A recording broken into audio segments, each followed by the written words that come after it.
자, 오늘은 기독론 관련해서 세 개의 장을 다 다룰 거고요. 이 시간에는 37장 속죄에 대한 이론들. 그래서 여기는 두 개의 내용으로 되어 있습니다. 속죄의 중요성, 왜 속죄에 대한 부분을 다뤄야 하는가 하는 내용이 이제 서론적으로 나오고, 그 다음에는 이제 속죄에 관한 다양한 이론들 해서 여긴 소키누스라고 번역했는데 내가 배울 땐 소시누스, 이 라틴어 C가 뭐 키로도 발음하고 C로도 발음하고 그래서 근데 나는 소시누스가 더 익숙하긴 한데 소키누스 해도 틀리진 않아요. 네. 소시누스주의 이론, 도덕 감화설, 통치설, 속전설, 만족설 이렇게 해서 5가지 내용이 나오고요. 그래서 이 37장은 어떻게 보면 교리사라고 말할 수 있어요. 이제 보통 교회사를 배우죠. 근데 교회사는 이제 역사적인 사건, 인물 이런 것들을 주로 다룬다면 교리사는 교리의 역사를 다루는 거예요. 그러니까 여기서처럼 속죄에 대한 교리를 다룬다 그러면 이제 처음에 속죄에 대해서 누가 뭐라고 주장했고 거기에 반대해서 또 어떤 이론이 나왔고 또 그 다음에 뭐가 나왔고 이게 역사 순서에 따라서 그 속죄에 대한 교리의 역사를 이제 쭉 추적하는 건데, 그래서 이 37장은 이제 속죄에 대한 속죄 교리 역사 이렇게 말할 수도 있을 것 같아요. 그래서 이제 각각의 내용들을 설명하고 또 비판도 좀 하기는 하지만 전반적으로는 그 교리가 어떤 역사를 거쳐서 흘러내려왔는가 하는 걸 제시하고 이제 38장으로 넘어가면 이제 우리가 어떤 속죄 이론을 가지는 것이 좋을까 하는 그 내용들을 이제 다루게 됩니다. 그래서 이제 37장과 38장은 이제 서로 짝을 이루는 1부, 2부 뭐 이런 식으로 이해해도 되겠고요. 여기도 이제 내용이 나오는데 속죄의 중요성 그렇게 해가지고 속죄야말로 기독교 신앙의 핵심적인 요소다 그렇게 얘기를 하죠. 왜 핵심이라고 하느냐? 우리가 그동안 배운 교리적인 내용들은 어떻게 보면 객관적인 내용들이에요. 그러니까 서론에서는 조직 신학을 어떻게 해야 할까? 뭐 종교에 대해서, 계시에 대해서, 성경에 대해서 뭐 이런 내용들을 배웠고, 신론에서는 하나님에 대해서, 하나님이 어떤 분이신가, 어떤 일을 하시는가, 인간론은 인간이 어떤 존재인가, 특별히 이제 죄와 관련된 내용을 함께 다뤘고, 그 다음에 이제 우리가 배우는 게 이제 기독론이잖아요. 그럼 기독론도 크게 둘로 나눠진다고 그랬죠. 예수님의 인격, 예수님이 어떤 분이신가, 그 다음에 예수님의 사역, 예수님이 어떤 일을 하셨는가. 근데 이제 예수님이 어떤 일을 하셨느냐라고 할 때, 뭐 병자도 고치시고, 귀신도 쫓아내 주시고, 비유도 말씀하시고, 이렇게 여러 가지 일들을 하셨지만, 그 중에 가장 핵심적인 내용은 뭐냐? 우리를 구원하기 위해 오신 거죠. 그 모든 일들이 사실은 구원에 초점을 맞추고 있는 건데, 이제 구원을 다른 측면에서 말할 때 이제 속죄, 죄를 용서한다. 이렇게도 이제 표현을 하거든요. 그래서 예수님의 사역 중에 가장 중요하고 핵심적인 부분이 속죄고, 이것은 우리가 그동안 배워온 여러 가지 교리적인 내용들이 사실은 나와 직접적인 관계가 없다고 말하면 사실은 틀리고, 거리가 좀 먼 객관적인 어떤 사실을 다루고 있다면 이 속죄 또는 구원은 이 나와 직접적인 관계가 있잖아요. 내가 속죄를 받았느냐, 구원을 받았느냐에 따라서 천국을 갈 수도 있고 지옥을 갈 수도 있는, 그러니까 주관적인 측면에서 나와 굉장히 밀접한 관계를 가지고 있는 그런 교리이기 때문에 여기 세 번째 줄 끝에 보면 기독교 신학이 객관적인 면에서 주관적인 면으로 옮아가도록 하는 전환점이 된다 얘기하죠. 그래서 예수님의 속죄 사역에 기초해서 우리가 이제 그 다음 학기로 넘어가면 구원론을 다루는 거예요. 그래서 구원론을 다루려면 예수님의 속죄에 대한 이해가 없이는 불가능해요. 그래서 거기 두 줄 더 내려오면 속죄는 우리에게 구원을 가능케 했다. 그리고 앞으로 공부하게 될 다른 교리들의 기초가 된다. 구원받은 사람들이 모이는 곳이 교회죠. 그래서 우리가 구원론 다음에 배울 내용은 교회론이에요. 그리고 이 구원이 완성되는 것과 관련된 것이 종말론이에요. 그래서 이 속죄 이론은 이후에 나오는 구원론과 교회론과 종말론, 그 모든 것들의 기초가 되기 때문에 중요하다. 그렇게 볼 수 있습니다. 그런데 이제 이런 속죄의 중요성에 대해서 378페이지 넘어가면 에밀 브룬너라는 사람이 나오지. 이 사람 이제 비평적인 학자인데 십자가를 올바로 이해하는 사람이 성경을 올바로 이해하며 예수 그리스도를 바로 이해한다. 그러니까 비평적인 입장을 가졌다고 해서 그 사람들이 하는 말이 다 엉터리고 틀렸다 이렇게 말할 수는 없어요. 뭐 정통적인 신학을 가졌다고 해서 그 사람이 하는 말이 다 옳으냐? 그렇지도 않거든요. 그러니까 어떤 내용에 따라서 비평적인 입장이 있는 사람도 옳은 얘기를 할 수 있고, 그러나 그의 기본적인 중요한 부분에 있어서 우리가 받아들일 수 없는 얘기를 하기 때문에 우리가 그걸 이제 비판을 하는 거고, 그러나 그들이 얘기하는 것들 가운데서도 우리가 받아들일 수 있는 부분들이 있는데, 지금 여기 나온 것 같은 말은 옳은 얘기예요. 속죄를 올바로 이해해야 성경도 예수님도 올바로 이해할 수 있다는 건 맞는 얘기거든요. 그 다음에 이제 레온 모리스는 우리 보수 정통에 속하는 신약학자인데요. 속죄는 신앙의 핵심 교리다. 이 부분이 옳지 않다면 다른 부분에서도 옳다고 말할 수 없다. 속죄 이론이 올바르다면 다른 부분에 있어서도 크게 문제될 것이 없을 것이다. 그러니까 그만큼 이 속죄 교리가 굉장히 중요하다고 하는 거죠.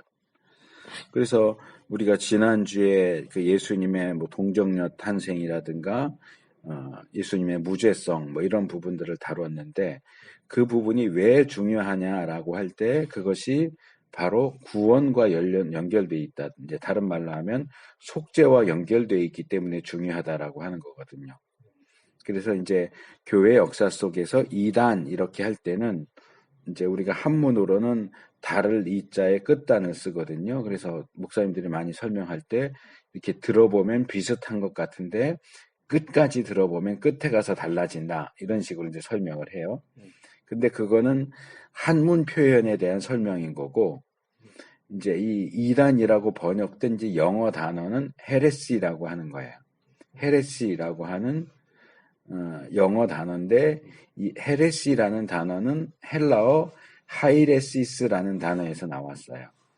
근데 하이레시스라고 하는 단어는 무슨 뜻이냐 하면 당파 또는 파당 그런 뜻이에요. 영어로 말하면 파티라고 하죠.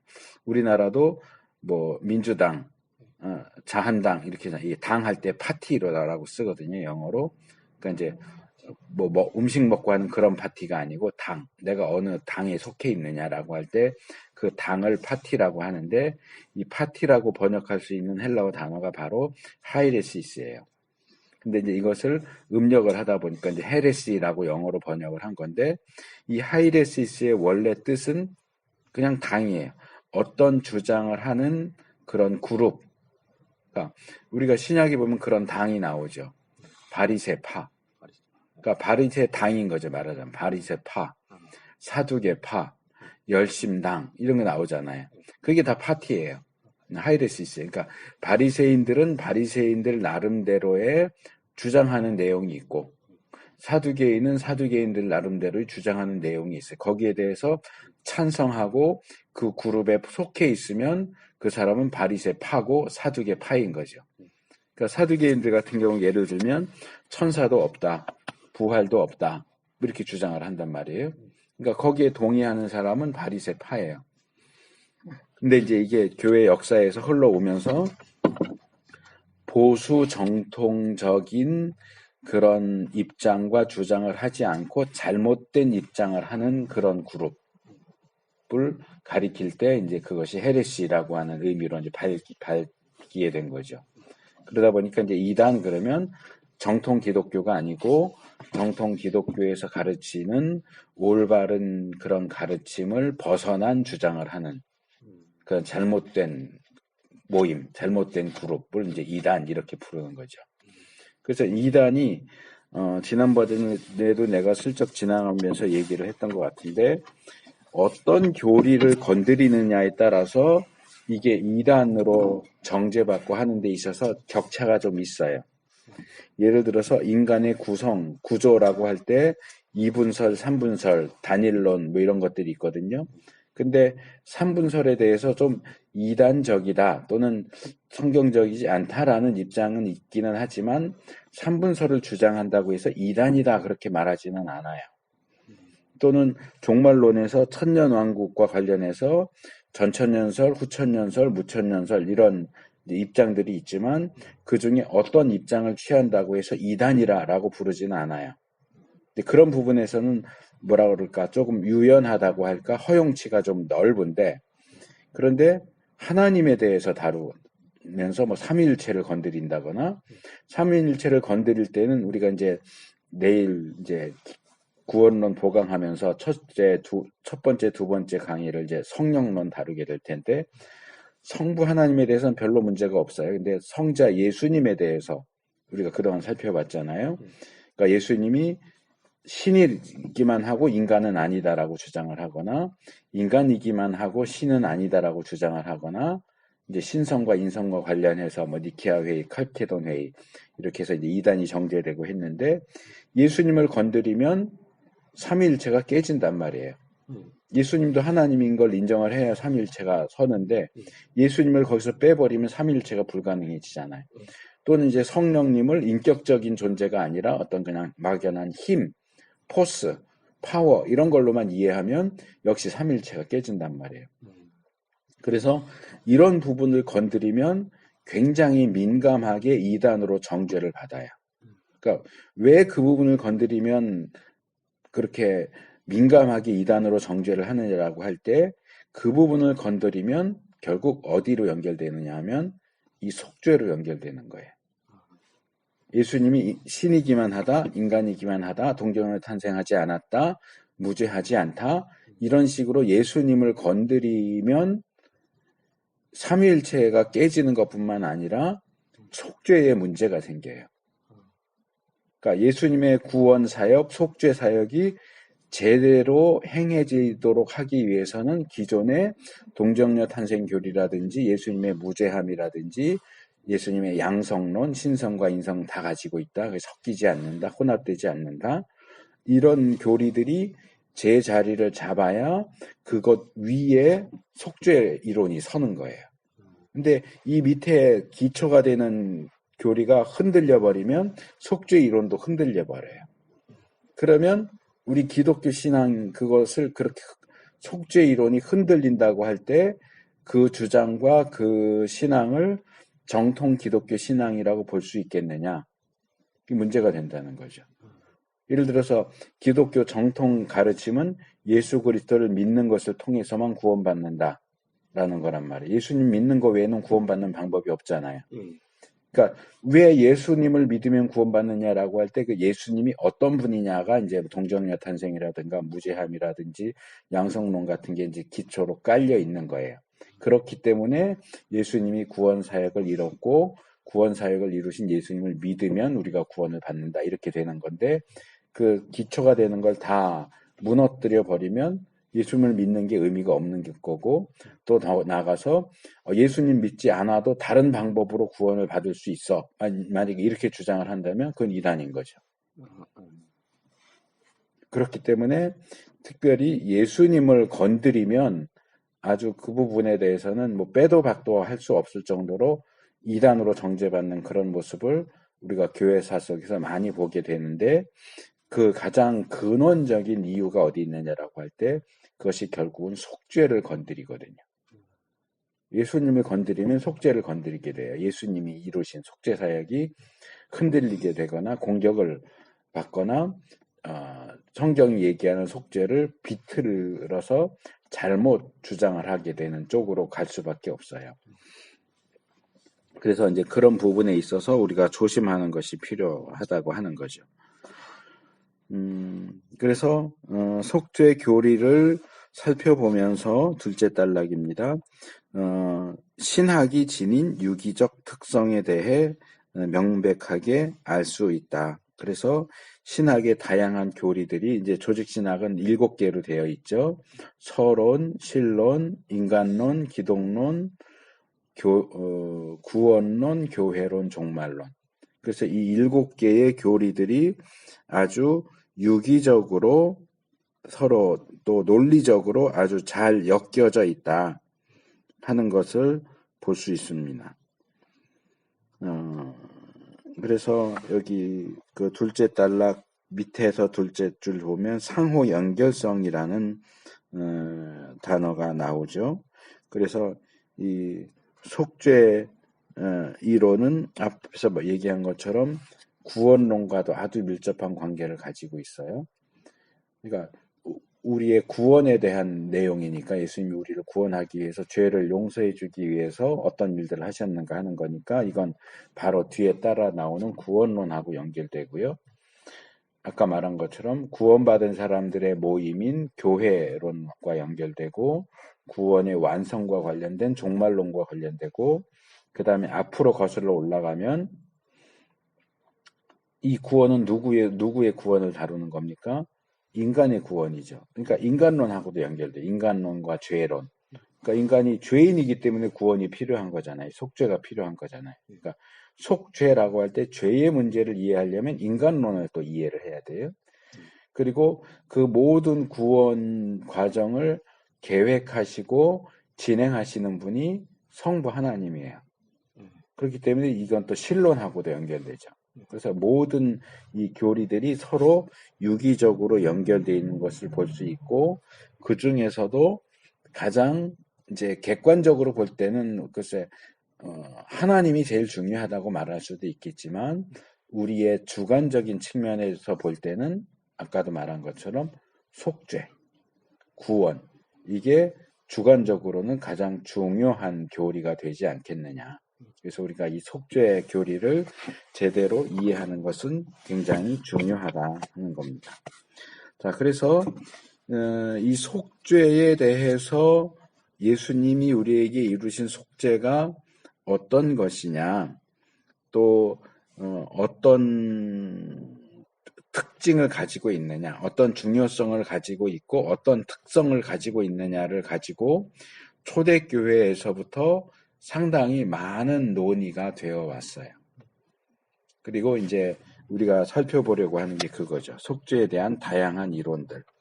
이 다양한 이론들은 특별히 거기 셋째 줄에 있는 것처럼 강조점을 어디에 두고 있느냐, 강조점을 달리하는 신학자들이 저마다 다른 본문을 택해서 그러니까 그냥 혼자 상상해서 뭔가를 주장하는 게 아니고 나름대로 성경 구절에 근거해서 야 여기 봐 이 구절에 이렇게 말하고 있잖아. 그러니까 속죄라고 하는 건 이런 거야.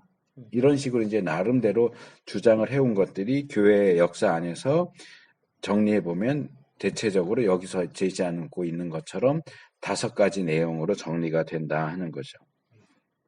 근데 이제 미리 얘기를 하자면 이 속죄가 가지는 의미는 그 마지막 줄에 다양함으로 어느 것 하나만으로는 부적절하고 부적당한 것을 알게 될 것이다.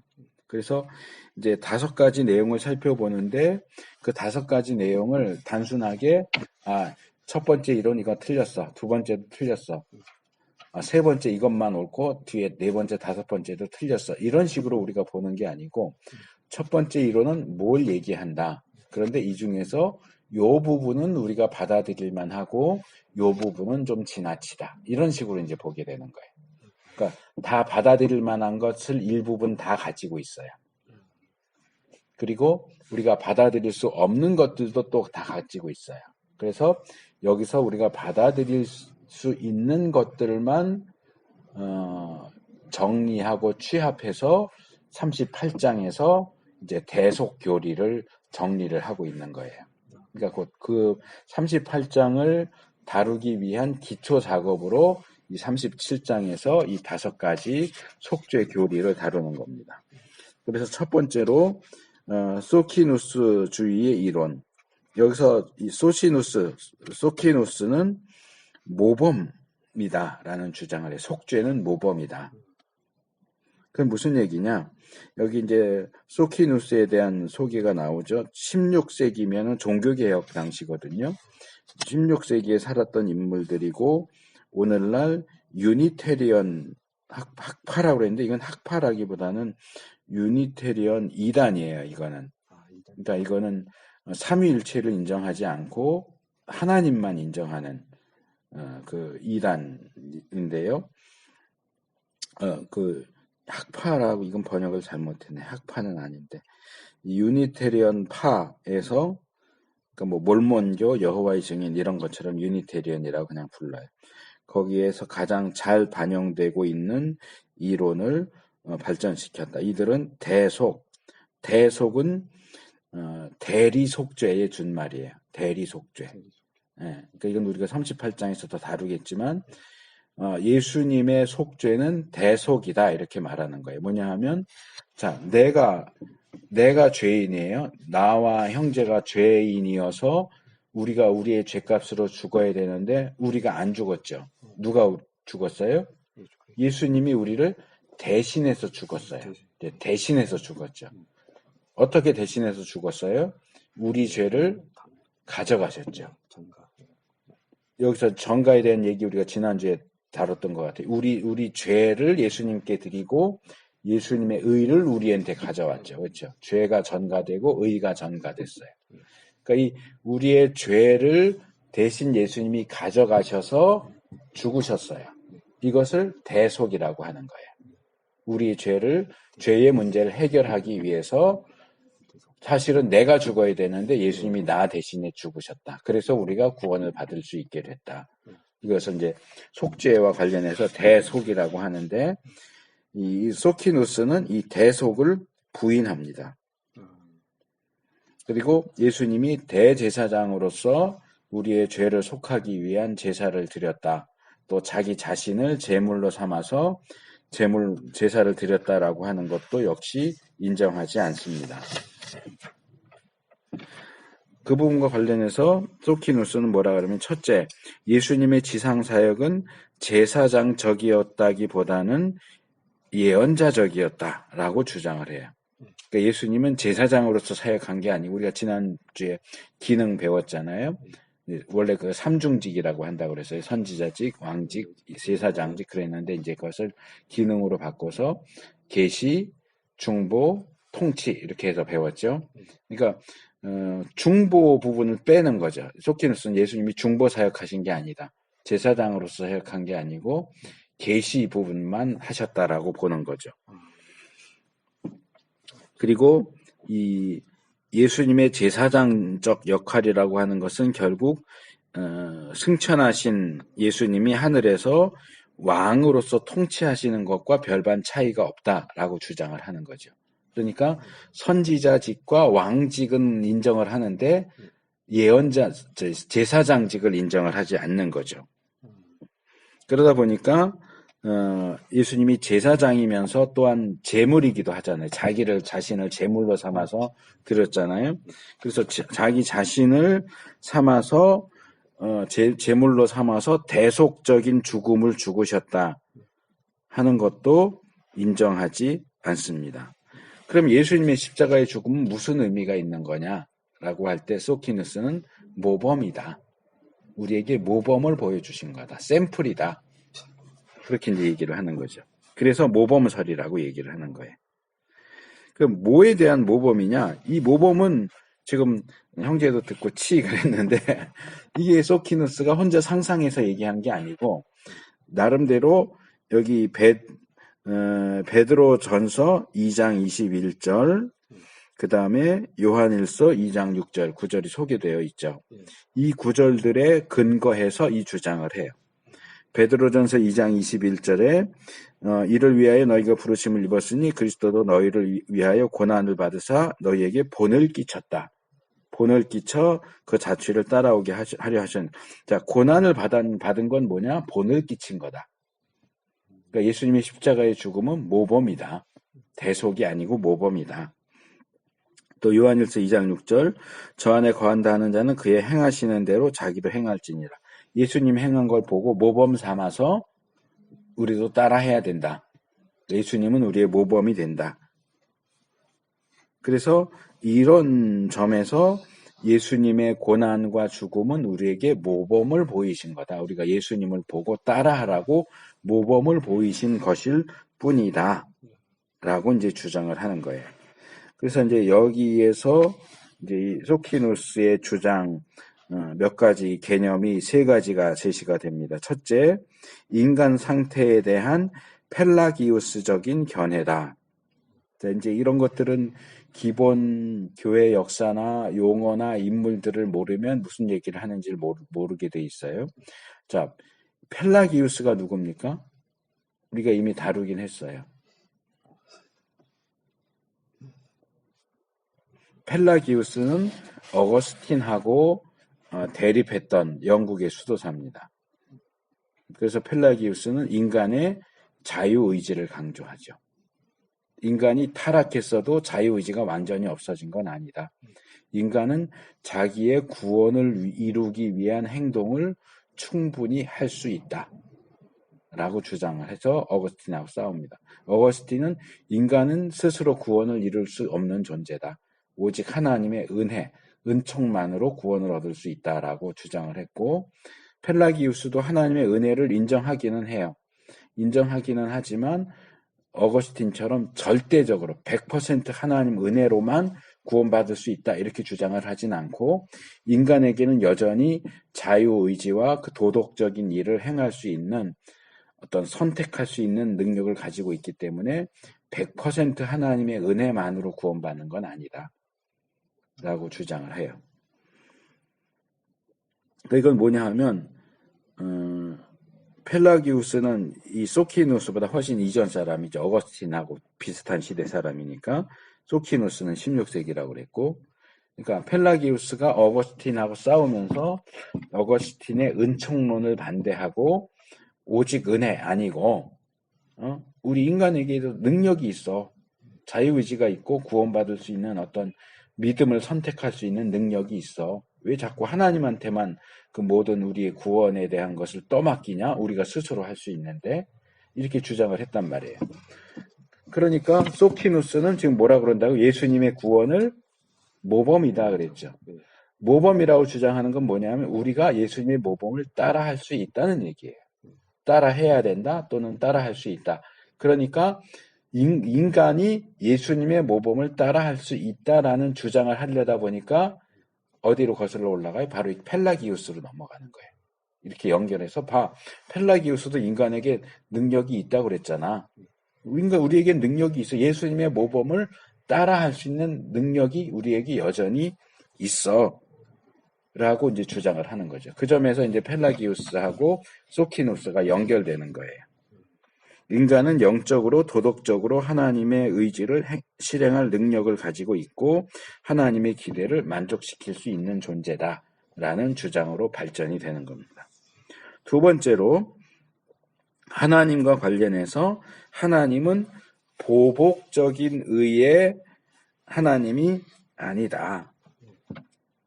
그러니까 이건 무슨 얘기냐 하면 이제 이거는 상당히 중요한 문제로 연결되는데, 자, 내가 형제한테 뭔가 죄를 지었어. 뭐 예를 들어서 내가 형제의 물건을 훔쳤어. 그러면 내가 형제에게 죄를 지은 거죠. 그러면 내가 형제한테 미안하다 그러고 훔쳐간 물건을 돌려주면 문제가 해결되나요? 우리 기독교 신앙 안에서 그러면 된다 그러나요? 뭘 더 해야 되죠?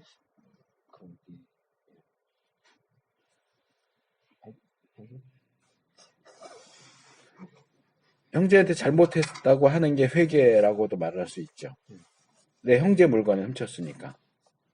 내가 형제 물건을 훔쳤으니까 형제의 물건을 다시 돌려주면서 내가 미안해. 순간적으로 욕심이 나서 그랬어. 이렇게 사과하고 회개하면 내가 지은 죄의 문제가 해결되나요?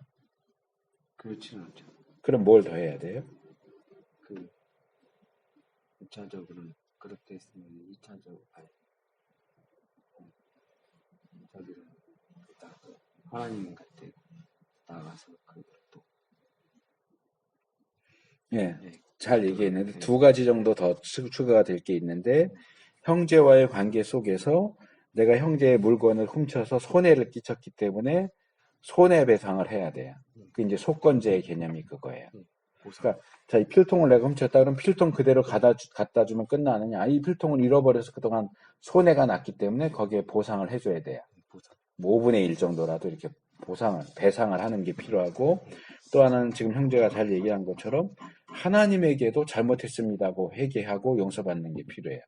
내가 하나님 물건 훔치지 않았는데 왜 내가 하나님한테 회개를 해야 되죠? 하나님께 왜 용서를 받아야 되죠? 형제한테만 잘못했는데. 우리는 하나님 믿고 따르는 저기 자녀고 백성이기 때문에 그 앞에 죄를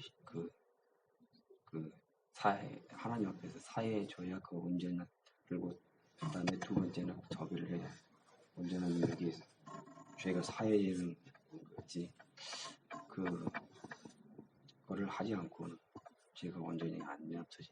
그러니까 이제 이거 아까도 앞에서 얘기했지만 이 교리적인 내용들은 다 유기적으로 연결되어 있어요. 그렇기 때문에 우리가 앞에서 배운 내용들을 기억해야 뒤에 나오는 내용들을 연결시킬 수 있어요. 아까 펠라기우스도 우리가 전에 다뤘거든요. 근데 그걸 기억해야 여기서 그냥 툭 던지잖아. 펠라기우스적인 견해하고 연결된다. 그러면 펠라기우스적인 견해가 뭔지를 알아야 이 문장을 이해할 거 아니야.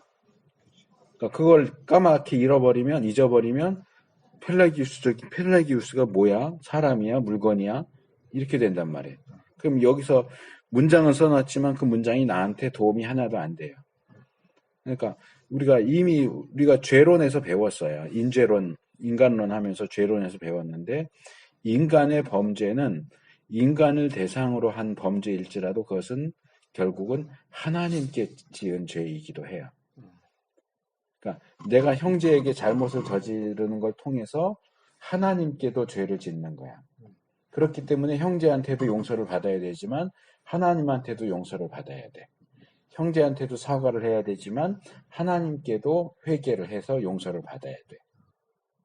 그러니까 내가 짓는 모든 죄는 궁극적으로 끝까지 올라가면 결국 하나님에게 해를 끼치는 죄가 된다는 것이.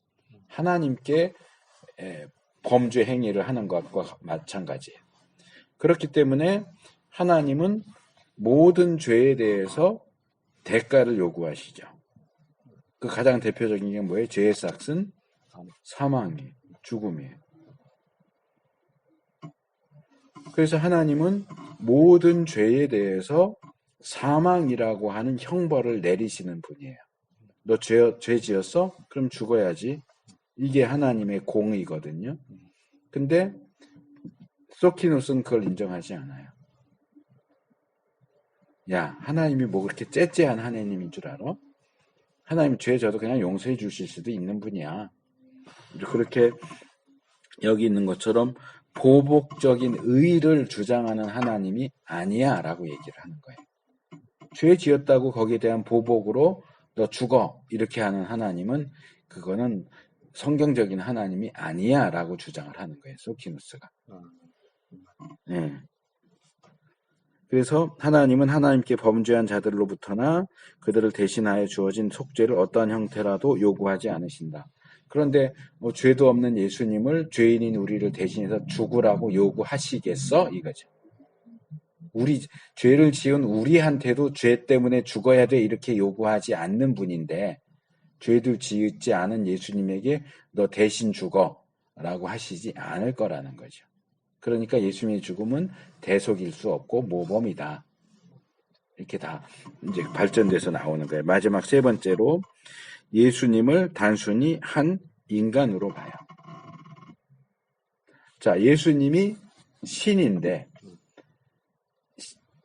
속죄의 대속의 죽음을 신으로서 죽었다. 그럼 우리 인간인 우리가 신인 예수님의 행동을 어떻게 따라할 수 있겠어? 그건 신만 할 수 있는 거지. 신이니까 할 수 있는 거고 우린 인간이니까 그걸 따라할 수가 없다고. 근데 예수님의 행위가 모범이 될 수 있고 우리가 예수님의 모범을 따라 할 수 있으려면 예수님도 인간이어야 된다는 거예요. 그러니까 예수님은 평범한 한 인간이다. 그렇기 때문에 우리도 얼마든지 예수님을 따라하는 것이 가능하다. 그러니까 이 예수님의 죽음을, 속죄를 모범으로 보는 것이 이렇게 물에다가 돌멩이 던지면 이렇게 파문이 쭉쭉쭉 퍼져나가는 것처럼 속죄 이꼴 모범이다 이러니까 이 파문이 어디로 퍼져요? 인간에게는 능력이 있다, 무능력하지 않다라는 쪽으로도 영향을 미치고, 하나님은 의를 요구하지 않는 분이다, 하나님의 공의에도 영향을 끼치고, 예수님은 신이 아니고 그냥 인간일 뿐이야, 예수님의 인성에 대한 부분에도 영향을 끼치는 거예요. 그러니까 뭔가 한 가지를 잘못 건드리면 계속 다른 것들이 잘못되는 거예요. 그래서 이런 부분에 있어서 우리가 치명적인 결과를 가져오는 그런 주장들을 하지 않도록 조심해야 한다. 그러면 소키누스는 예수님의 죽음이 우리에게 어떤 점에서 모범이 된다고 얘기하느냐, 두 가지를 채워준다고 얘기하는데, 첫째, 구원을 경험하고자 할 때 우리가 하나님에 대한 완전한 사랑을 어떻게 펼쳐야 되는지에 대한 모범이다. 그러니까 거기 넷째 줄, 다섯째 줄에 나오죠. 예수는 필요하다면 하나님 나라의 원칙을 위해서 기꺼이 죽을 정도로 하나님을 사랑하셨다. 그 뭐예요? 우리가 하나님을 사랑한다 그러면 하나님을 위해서 죽을 수 있을 정도가 돼야 한다. 죽을 수 있어야 된다는 면에서 하나님에 대한 사랑을 죽는 데까지 표현해야 한다라는 면에서 모범이 된다. 그러니까 우리가 하나님을 사랑한다면 하나님을 위해서 죽을 수 있어야 한다. 뭐 아주 틀린 말은 아닌데 그것이 구원받지 못한 인간에게 가능한 일이겠느냐 하는 거죠. 그게 이제 문제인 거죠. 둘째, 예수님의 죽음은 우리에게 영감을 준다. 그래서 두 줄 더 내려오면 예수의 죽음은 그러한 사랑이 인간 완성의 영역 안에서 가능한 것임을 보여주는 신뢰가 된다. 그러니까 예수님이 했으니까 우리도 할 수 있어. 어떤 격려해주고 힘을 주는 그런 역할을 한다 하는 거죠. 이제는 그 마지막 단락은 소키누스파에 대한 반박하는 내용입니다.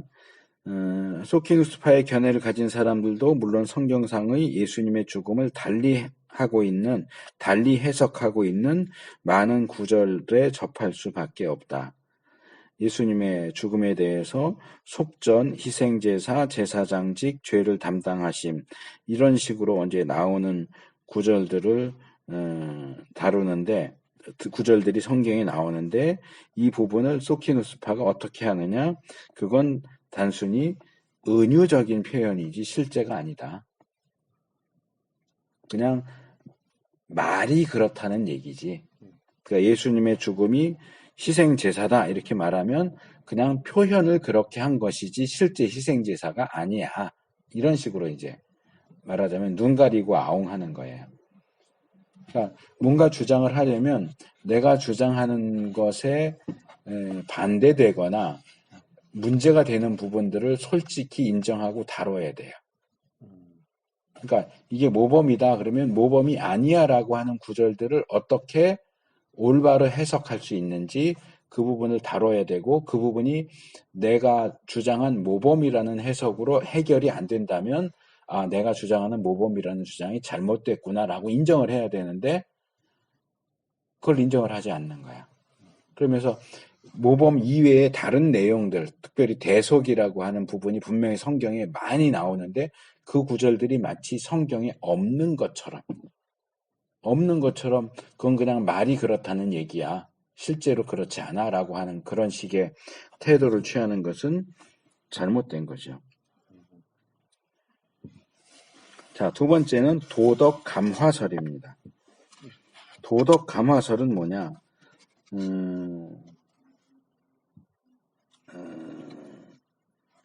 여기 충격이라는 표현이 나오죠. 그리스도의 죽음이 끼치는 1차적인 영향은 인간에 대한 직접적인 충격이다. 예수님의 죽음을 통해서 우리에게 충격 요법을 쓰신 거예요, 하나님이. 그건 이제 다른 말로 도덕 감화설이라고 해요. 그건 뭐냐? 하나님이 우리 인간을 얼마나 사랑하시는지를 예수님의 죽음을 통해서 보여주는 거예요. 야, 내가 너희를 얼마나 사랑하는지 알아? 내 독생자, 외아들 예수를 죽이는 정도까지 사랑해. 그럼 우리가 하고 놀라는 거예요. 충격을 받는 거지. 이 정도까지 사랑하셨어? 그래서 우리가 거기에 대해서 감화를 받고 감동을 받도록 하기 위해서 예수님을 죽이셨다. 그래서 여기 이 두 개를 비교하고 있어요. 우리가 금방 살펴본 모범설은 예수님의 죽음이 우리 인간이 하나님께 보여줄 수 있는 모범이다 하면서 예수님의 인성을 강조하는 주장이라고 하면, 인간 예수를 강조한다고 하면 이 도덕 감화설은 예수님의 죽음이 하나님의 사랑을 보여주는 것이다. 그래서 예수님의 신성을 강조하는 쪽으로 기울어져 있어요. 예수님이 하나님으로서 하나님이 얼마나 우리를 사랑하시는지를, 내가 얼마나 사랑하는지를 알아? 내가 너 위해서 죽을 수도 있어. 그래서 죽으신 거예요. 이것은 이제 모범설은 소키누스가 주장을 했고, 이 도덕 감화설은 피터, 요거 발음을 잘못 번역했는데 아벨라드가 아니고 아벨라르드예요. 르 발음을 해야 돼. 아벨라르드.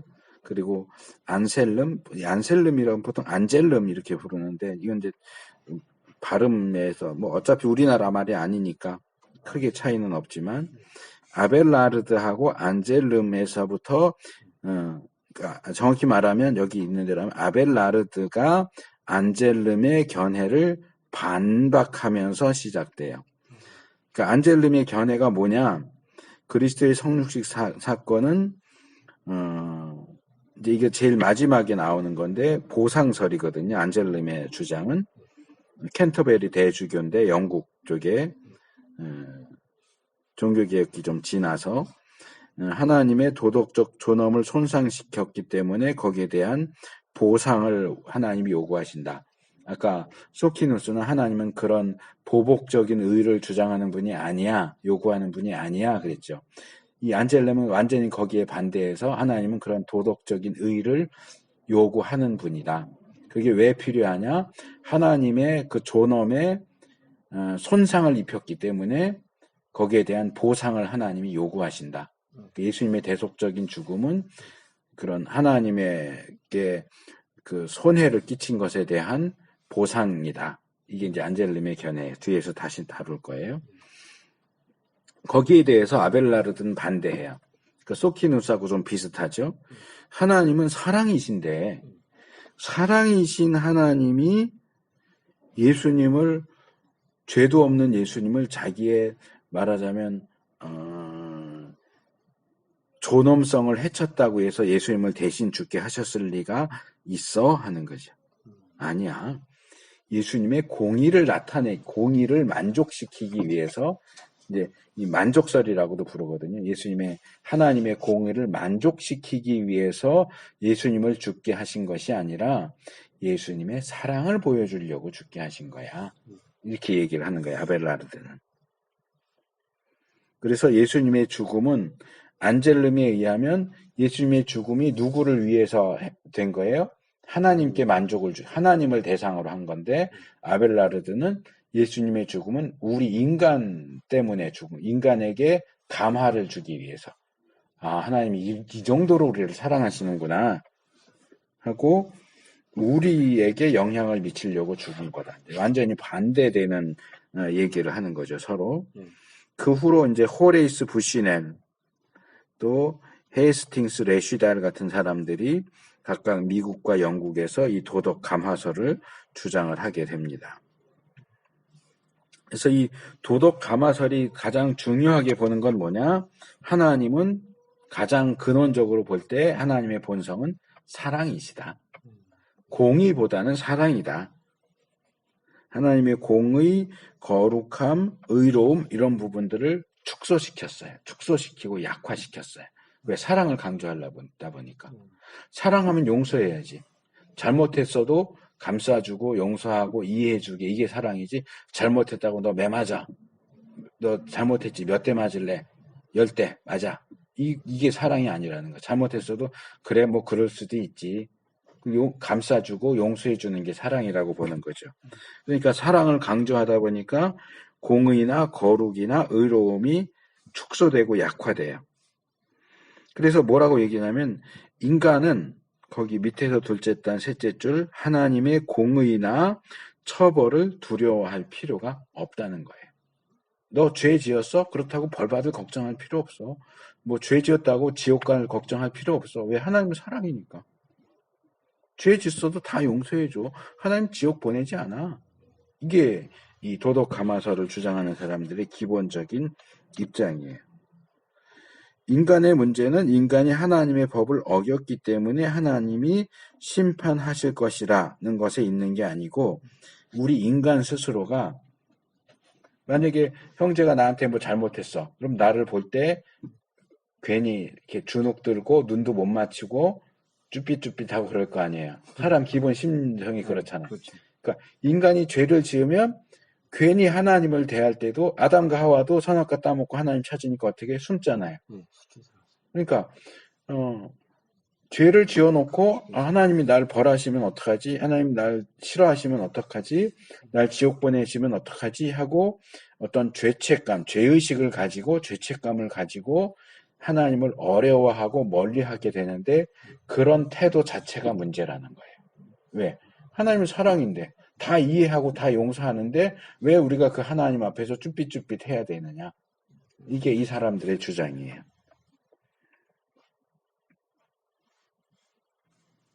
그래서 우리가 그냥 회개하고 하나님에 대한 신뢰를 회복하고 신앙을 회복한다면 하나님과의 관계가 좋아질 거라는 거죠.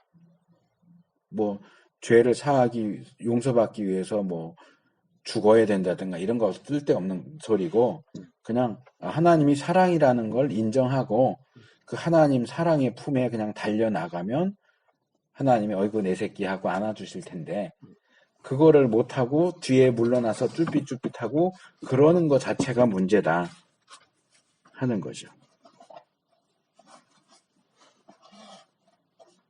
그래서 죄는 뭐냐? 죄는 여기 383페이지 넷째 줄 죄는 치유받아야 할 일종의 병이다. 그렇게 주장을 해요.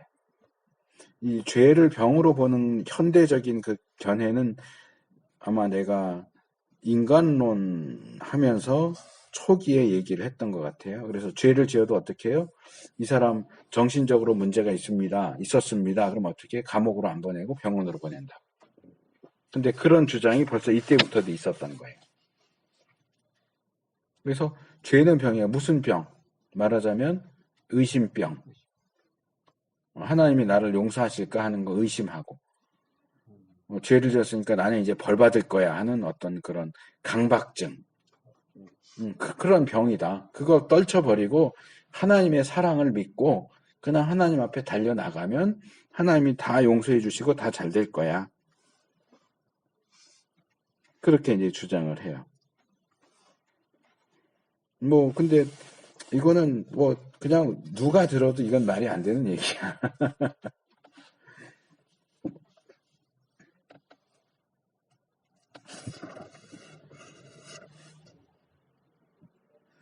그러다 보니까 예수님이 이 땅에 오셔서 하신 일은 뭐냐? 384페이지 넘어가서 둘째 단 예수가 이 땅에 오셔서 진정을 하신 사역은 영혼에 대한 치유다.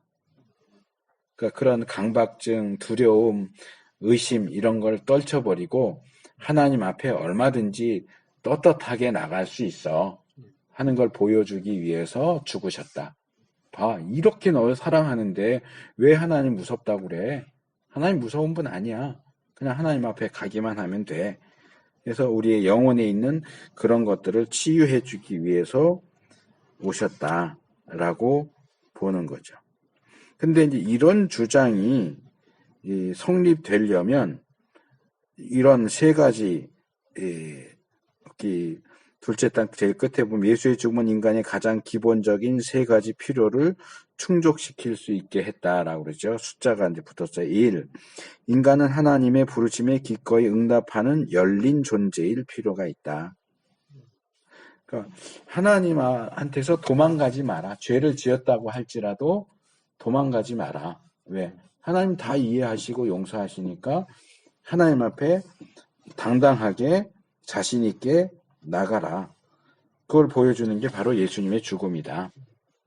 둘째로 오른쪽으로 넘어와서 두 번째 필요한 것은 개인적인 죄와 그 결과로 생기는 참회에 대한 순수하고 깊은 자각이다. 잘못한 일에 대해 우리가 표면적으로 후회하는 마음을 가지는 것은 틀림없는 사실이다. 또한 하나님의 법에 의하면 죄에 대해서 엄격하고 무서운 판결이 내려졌음을 안다. 그렇기 때문에 우리가 예민하고 예리하게 죄를 깨닫고 인식하는데 여기서 중요한 것은 두려움이 아니고 율법으로 인해 죄를 객관적으로 지적으로 인식하는 것 외에도 순수하게 슬퍼할 수 있는 마음을 가져다주는 심오한 내적 자각이다. 그래서 우리를 사랑해서 죽으신 예수님을 볼 때마다 내가 그 사랑이신 예수님을 슬프시게 했구나. 내가 하나님을 슬프시게 하면 안 되지. 그래서 죄의식으로 고통을 받기보다는 그런 슬픔을 느끼고 빨리 하나님께 돌아가서 하나님을 기쁘시게 해드려야지. 근데 이런 식의 이제 태도를 가질 수 있게 해준다는 거죠. 셋째로 인간은 또한 영감을 필요로 한다. 여기 이제 영감이라고 하는 것은 아까도 그 표현이 나왔는데 내가 격려 이런 식으로 표현을 했죠. 우리가 인간으로 느낄 수 있고 받아들이고 사랑하기에 충분한 정확한 한 친구를 우리를 원한다. 이제 예수님이죠. 예수님을 그런 친구로 인정하고 받아들일 수 있는 그런 마음을 가질 수 있도록. 그러니까 우리가 사람을 평가할 때 저 사람은 뭔가 좀 원리 원칙적이고 딱딱하고 막 이러면 가까이 하기가 어렵잖아요.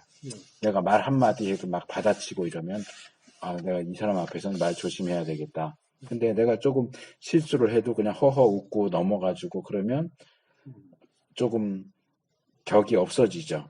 좀 편하고 이렇게 대하기가 쉬워지잖아요. 그러니까 예수님의 모습이 우리가 하나님을 조금 편하게 대할 수 있는 그런 분으로 생각할 수 있도록 해주신다 하는 거죠. 근데 이제 이 부분은 뭐 따로 여기 반박하는 내용이 나오지는 않는데 내가 볼 때는 너무 한쪽으로 치우쳐 있는 견해예요. 하나님의 사랑만을 너무 강조하니까 그건 또 너무 그렇게 보기는 어렵지 않겠는가. 자, 세 번째 통치설. 통치설은 하나님의 공의에 대한 증명이다.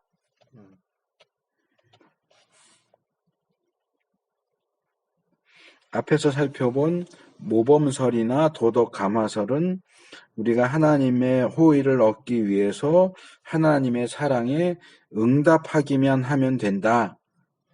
응답하기만 하면 된다. 그러니까 여기 있는 것처럼 그 밑에 줄 반율법주의. 우리가 법 지키지 않아도 상관없어. 법이 무슨 소용이야. 하나님 다 용서해 주시고 다 이해해 주시는데.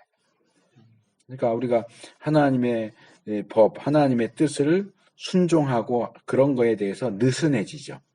안 해도 돼라는 쪽으로 가는데 거기에 그것과는 정반대대로 이런 하나님의 율법을 깨트리고 하는 것은 아주 잘못된 것이고 그런 죄는 아주 심각한 것이다 라는 걸 강조하는 것이 이 통치설이에요.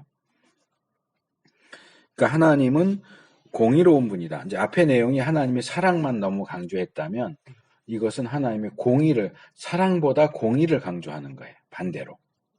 그러니까 무게저울이 반대로 내려가는 거죠. 이 부분은 휴고 그로티우스라고 하는 목사인데 이 사람은 법률가 출신이기 때문에 이 속죄론을 다루면서 성경적인 방식으로보다는 이 법적인 측면에서 이 문제를 다뤘어요. 그래서 이 통치설은 이 법적인 측면에서 속죄를 다루는 거예요. 이 사람은 소키누스파에 대항해서 자기 이론을 발전시켰고요. 소키누스파의 견해는 너무 인간적이다. 이 사람은 원래 칼빈주의 교육을 받았지만 나중에 알미니안주의자가 됩니다. 그래서 하나님이 어떤 분이시냐? 하나님은 거룩하고 의로운 분으로서 모든 법을 제정하신 분이다.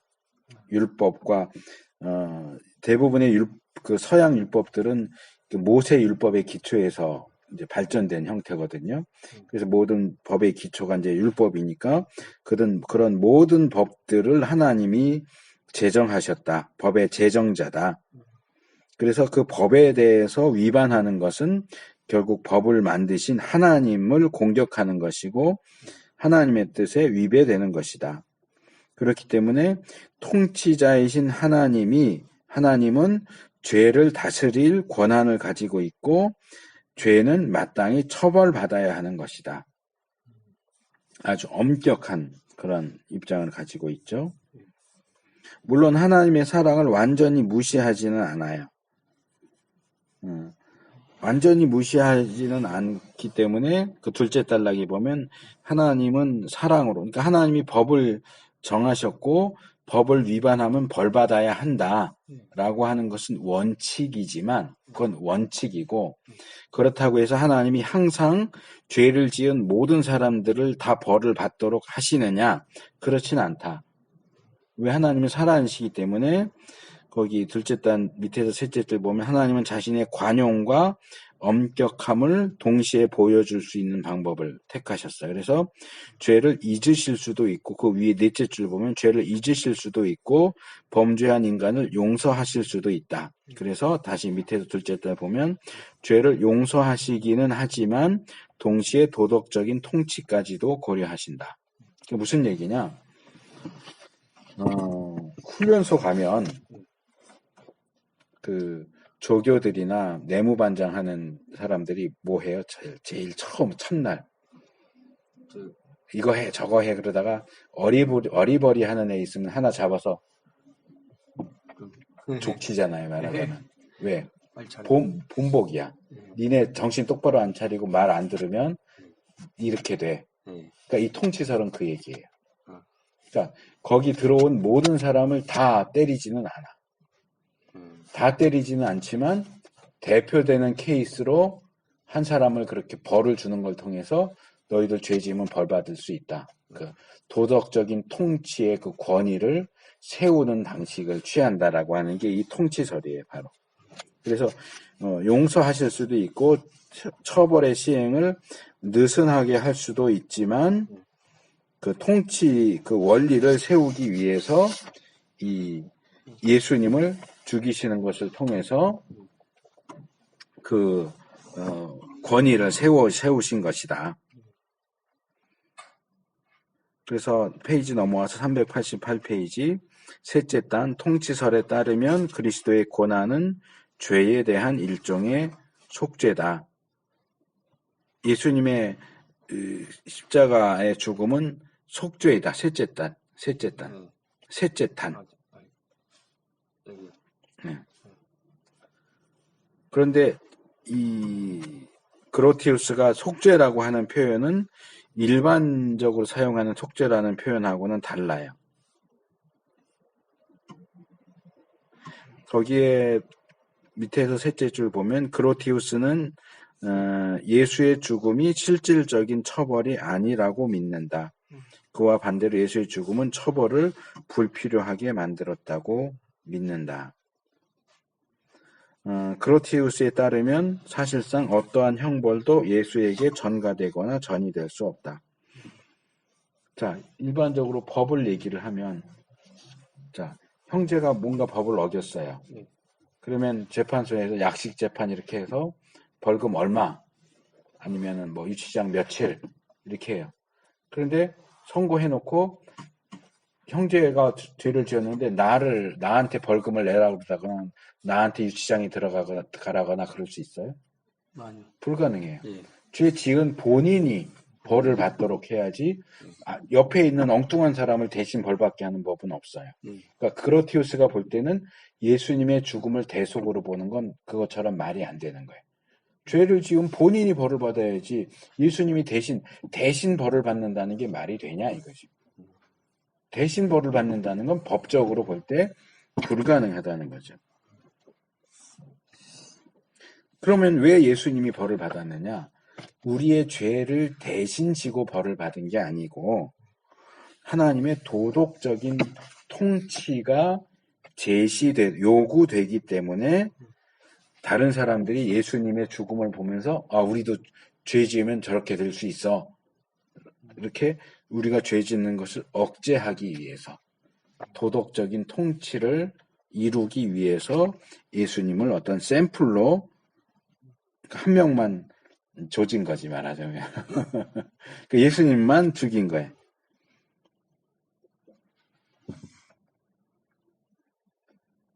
그래서 오른쪽 페이지 넘어오면 우리가 둘째 단 넷째 줄 거룩한 삶을 사는데 있어서 한 줄 더 내려면 선을 격려하는 것과 악을 방지하는 것 둘 다 필요하다는 거죠.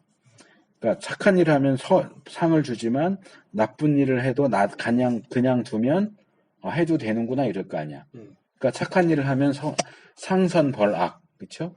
선에 대해서는 상을 주고 악에 대해서는 벌을 주고 이렇게 해야 사람들이 선을 행하고 악을 안 할 거 아니에요. 또 악을 행하면 벌을 주지만 선을 행해도 상을 주지 않으면 사람들이 악은 안 하겠지만 선도 안 할 거 아니에요. 그렇죠?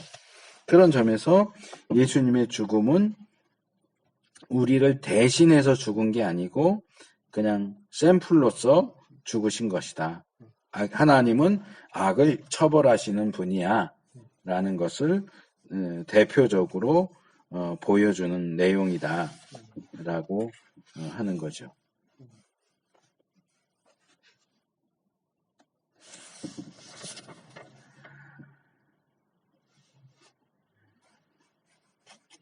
페이지 넘어와서 390페이지 둘째 단락 중간에 둘째 단락 통치서를 검토해 볼 때 우리를 놀라게 하는 것 중에 하나는 그것이 성경적 근거가 부족하다는 사실이다. 이제 거기에 반박하는 거죠. 아까 처음에 얘기한 것처럼 이 그로티우스는 목사이지만 법률가 출신이기 때문에 법에 대한 기본적인 상식을 가지고 이 이론을 만들었어요. 그러다 보니까 성경적인 근거가 상당히 빈약해요. 하나 성경적인 근거라고 제시하는 것이 거기 한 7째 줄 내려오면 이사야 42장 21절 여호와께서 자기의 의로우심을 인하여 기쁨으로 그 교훈 율법을 크게 하며 존귀케 하셨다. 그래서 하나님의 법을 존귀케 하신다. 하나님의 이제 통치를 드러내신다. 이제 이런 식으로 이해를 한 거죠. 그래서 이 부분에 있어서 일단 성경적인 근거가 빈약하다라는 것은 이 주장을 우리가 받아들이기 어렵게 하는 요소가 됩니다.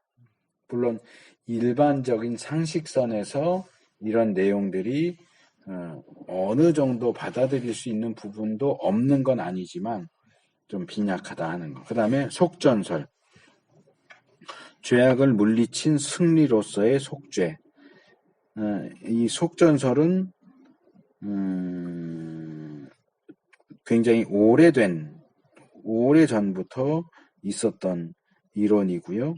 뭐 안젤림이나 아벨라르드에게서도 이런 비슷한 내용이 나오고 어거스틴도 이것을 주장했고 오리겐이나 니사의 그레고리 같은 사람도 이 속전을 이야기합니다. 이레니우스도 그렇고 이레니우스는 속사도거든요. 사도들 바로 밑에 제자거든요. 그러니까 이거는 뭐냐 하면 결국 예수님이 속전 이 대속, 이제 영어로 말하면 리뎀션이라고 하는 건데, 이 리뎀션이 뭔지를 이해하는 게 필요한데, 이거예요. 이 속한다 하는 얘기는 뭐냐 하면, 형제가 빚을 졌어. 빚을 갚을 수가 없어서 지금은 없지만 옛날에는 노예로 팔렸어. 노예가 돼버렸어. 근데 열심히 일해도 노예가 소유를 얼만큼 가질 수 있다고 할지라도 내가 내 돈으로 나를 주인한테 주고 나를 내가 살 수 있을 정도로 돈을 모으기는 쉽지가 않잖아요. 그래서 형제를 노예로 삼은 주인한테 이 사람 노예 값이 얼마입니까? 예를 들어서 1,000만 원입니다. 그러면 1,000만 원을 주인에게 주고 그럼 이 노예 나한테 파시오. 그래서 돈을 1,000만 원을 주고 노예를 사가지고 풀어주는 거야. 자유롭게. 너 가고 싶은 대로 가. 이게 속죄예요. 속전이에요. 속전. 대속. 이게 뭐라고 리뎀션. 구속이라고 해야 되나? 구해주는 거예요. 구출해주는 거예요. 노예 상태에서 구출해주는데 구출해주기 위해서 주는 돈이 속전이야. 속전, 돈. 그래서 이 예수님의 죽음이 말하자면 돈이에요. 그러니까 우리가 누구의 노예냐?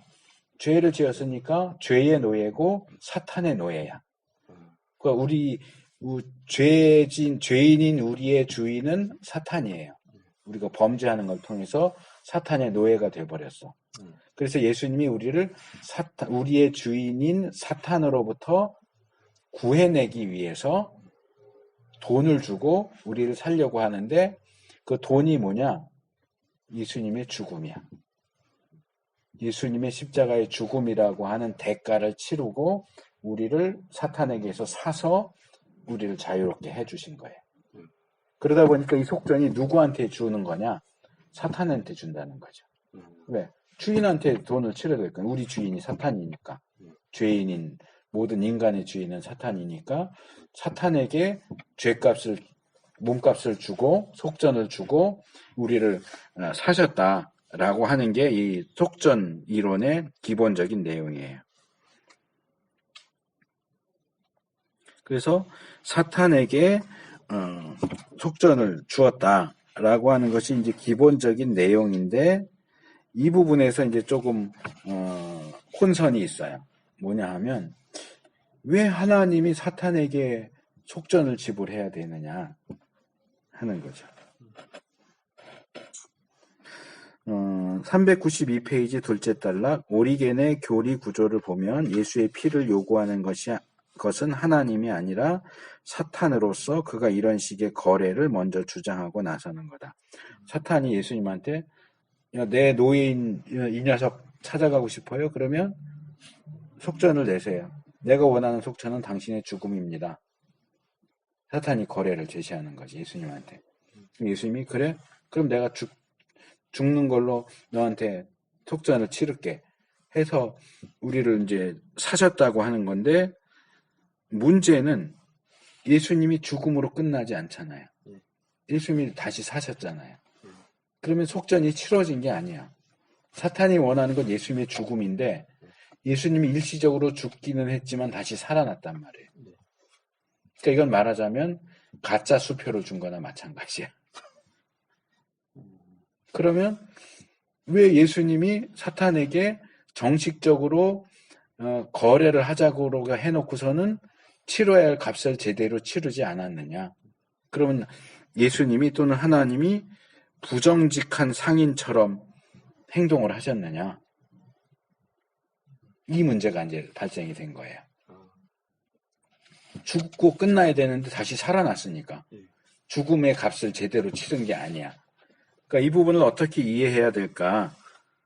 라고 할 때 뭐 여러 가지 주장들이 있어요. 예수님이 속인 게 아니고 사탄이 스스로 속은 거다. 오리겐은 두 가지로 얘기를 합니다. 사탄이 제 꾀에 넘어갔다.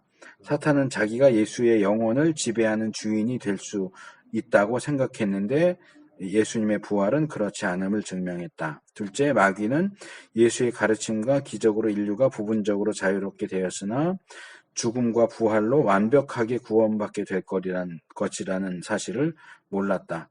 예수님을 죽이면 이제 자기가 이길 거라고 생각을 했는데 사실은 예수님을 죽이니까 자기가 완전히 패배하게 됐다. 그 비슷한 내용을 다루는 게 저기 나오죠. 나니아 이야기 혹시 영화 봤어요? 보지는 못했어요. 못 봤으면 얘기를 할 필요가 없겠다. 거기 이제 비슷한 내용이 나오는데, 거기 이제 그 첫 번째 나오는 사자 마녀 옷장 그 이야기에 보면 이 마녀가 이제 예수님을 대표하는 아슬란이라는 사자를 죽여요. 죽이면서 자기가 이제 완전히 그 세계를 그 나니아라는 세계를 다스릴 수 있겠다라고 생각을 하고 죽이는데 이 아슬란이 결국 다시 살아나지. 그러니까 비슷한 얘기를 거기 이제 동화 속에 집어넣은 거예요. 그러니까 사탄이 예수 죽이면 이제 내가 왕이야. 진짜 내가 왕이야. 라고 해서 예수님을 죽이면 끝날 줄 알고 죽였는데 예수님이 다시 살아나면서 오히려 예수님은 더 강한 힘으로 사탄을 물리쳐버리는 그런 결과가 나타났다 하는 거죠.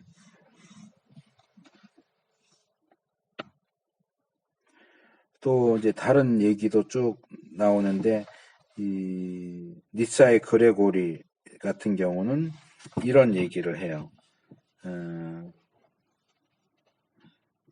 393페이지 첫째 단 굶주린 물고기처럼 신성이라는 낚시 바늘을 육체라는 미끼와 함께 꿀꺽 삼켜버리게 됐다. 그러니까 하나님이 사탄을 낚으신 거야. 낚시질을 하셨는데 미끼가 뭐냐? 예수님의 육신의 죽음이에요. 그러니까 사탄이 탐욕스러운 물고기처럼 이거 내가 먹으면 되겠구나 하고 먹었는데 그게 오히려 미끼였던 거야. 사탄을 낚아버렸다. 이제 이런 식의 이제 주장이 막 나오다 보니까 거기 인용문 밑에 보면 하나님이 사탄을 속이심은 그 가운데 선한 목적이 있다는 이유로 정당화된다. 이런 식으로 주장을 하는 것처럼 보여요. 그 가는 글씨 밑에. 그래서 마치 하나님은 거짓말해도 돼. 하나님은 선한 의도를 가지고 인간을 구원하기 위해서 그렇게 하셨기 때문에 사탄을 속이셔도 문제없어. 이렇게 주장을 하는 것처럼 보이는데 우리가 그 부분을 인정할 수 있겠느냐 하는 문제가 생겨요. 그래서 394페이지 둘째 단에 보면 나치안주스의 그레고리라든지 아타나시우스는 이런 속전설을 받아들이지 않아요. 또 다마스커스의 요한도 마찬가지고 하나님이 사탄을 그렇게 다루셨다는 생각에 대해 의심을 품었다. 이런 하나님이 굳이 사탄을 속여야만 사탄을 이길 수 있는 그런 약한 분이냐. 하나님이 성경에도 거짓말하지 않으신다고 못하신다고 하는데 이렇게 사탄을 속이시는 분으로 우리가 보는 것이 옳겠느냐. 그래서 이 속전설은 근대에 와서 구스타프 아울렌이라고 하는 이분이 쓴 대표적인 책이 이제 승리자 그리스도라고 하는 책인데 이 사람이 이제 그 속전론을 다시 이제 새롭게 주장을 하는데 이 속전론도 우리가 받아들일 수 있는 측면도 있지만 받아들일 수 없는 측면도 가지고 있습니다. 자, 마지막으로 만족설입니다. 아버지께 대한 보상으로서의 속죄. 이건 아까도 잠깐 얘기했지만 이제 안젤름이 얘기를 하는 건데요. 그러니까 이건 하나님을 만족시키기 위한 것이었다. 예수님의 죽음이 하나님의 만족을 위한 것이었다라고 하는 주장입니다. 그래서 이제 이 개념은 기본적으로 카톨릭에서 하는 고해성사라든지 이제 보속이라고 하거든요. 그러니까 내가 죄를 지었어. 그러면 성당에 가서 그 고해성사하는 그 박스 같은 전화 박스 같은 데 들어가서 이제 1대1로 얘기를 하죠. 내가 이런 죄를 예를 들어서 도적죄를 했습니다. 그러면 이제 신부가 죄 용서를 선포하면서 너가 도적질한 죄를 용서받기 위해서는 예를 들어서 주기도문을 100번 외워라. 그리고 헌금을 얼마를 바쳐라. 또는 어떤 일을 해라. 이렇게 시켜요. 그러니까 그렇게 어떤 일을 해서 죄를 용서받도록 하는 그걸 보속이라고 그래요. 그 용서받기 위해서 뭔가를 하는데, 이제 그래서 이제 그 형태를 이제 확대시킨 거죠. 그러니까 예수님의 죽음은 우리의 죄를 용서받기 위한 보석인 거야, 말하자면. 하나님의 마음을 만족시키기 위한. 그러니까 훔친 물건 돌려주고 배상해. 이거랑 비슷한 거죠. 그래서 이제 이 안젤름이 쓴 유명한 책, 대표적인 책이 거기 둘째 단락에 나오는데 꾸루 데우스 호모라고 하는 이제 라틴어 제목인데, 왜 하나님은 인간이 되셨는가? 거기서 이제 속전설을 반대하면서 이 만족설을 주장을 합니다. 그래서 397페이지, 우리가 하나님의 것을 빼앗음으로 인해서 그에게 상처를 입혔다. 그래서 빼앗은 것을 하나님께 돌려준다 하더라도 하나님께 입힌 상처에 대해서 추가적인 배상 또는 보상이 반드시 있어야 한다. 그게 뭐냐? 바로 예수님의 죽음이다 하는 것이요. 근데 우리 인간은 그걸 할 수가 없어. 그래서 예수님이 우리 대신해서 그거를 해주셨다. 그래서 398페이지 첫째 단 제일 끝에 보면 안젤름의 인간론과 죄론이 속죄 이론과 매우 긴밀한 관계에 있음을 명심하라. 근데 그 앞에 내용이 나와야 되는데 사탄이 인간을 속였잖아요. 꼬여서 범죄하게 했잖아요. 그래서 하나님께 만족을 드려야 하는 인간이 하나님을 바르게 섬길 수가 없어. 하나님이 손해를 본 거죠. 그래서 인간이 스스로 마귀의 종으로 들어갔잖아요. 마귀가 시키는 대로 해가지고.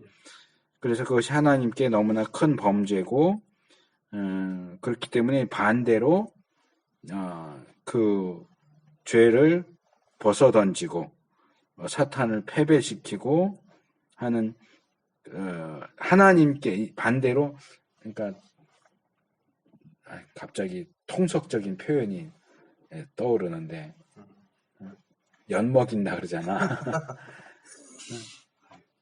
그러니까 아담은, 최초의 인간은 하나님과 사탄이 있는데 사탄의 말을 듣고 하나님께 엿을 먹인 거야, 말하자면. 하나님을 만족스럽게 섬겨야 되는데 사탄을 섬기는 쪽으로 갔잖아요. 근데 이제 예수님은 십자가의 구속을 통해서 반대로 사탄에게 엿을 먹인 거야. 그런 식으로. 그러니까 그래서 인간이 예수님이 하나님께 만족을 드렸다. 아담과 반대 방향으로 행동을 하는 걸 통해서. 아담은 사탄을 따라가면서 하나님을 실망시켜드렸다면 예수님은 하나님께 순종함으로써 사탄을 패배시켰다. 이게 이 만족설의 기본적인 내용입니다.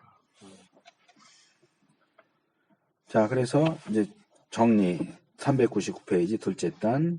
예수 그리스도의 죽음이 매우 다양한 방식으로 해석된다.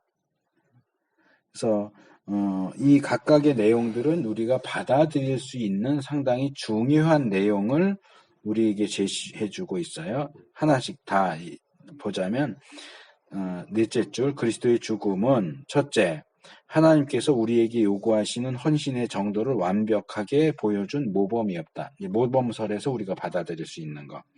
둘째, 우리에 대한 하나님의 사랑의 정도를 보여준다. 도덕 가마설에서 받아들일 수 있는 것. 셋째, 죄의 심각성과 공의의 하나님이 엄격성을 강조한다. 통치설에서 받아들일 수 있는 것. 넷째, 죄와 죽음의 세력을 꺾고 승리하심으로 우리를 건져내 주셨다. 속전설에서 받아들일 수 있는 것. 다섯째, 우리 죄를 위해서 아버지께 만족을 드렸다. 만족설에서 받아들일 수 있는 것. 그래서 이 다섯 가지 주장에서 우리가 다 받아들일 수 있는 것들이 있어요. 그런데 또 받아들일 수 없는 것들도 우리가 쭉 살펴봤지만 있기 때문에 이 모든 것들을, 좋은 것들을 취합하고 받아들일 수 없는 것들을 배제하면서 그것을 우리가 이제 38장에서 이 대속에 대한 내용을 통해서 살펴보게 될 것입니다. 자, 일단 여기까지 하고 잠깐 쉬겠습니다.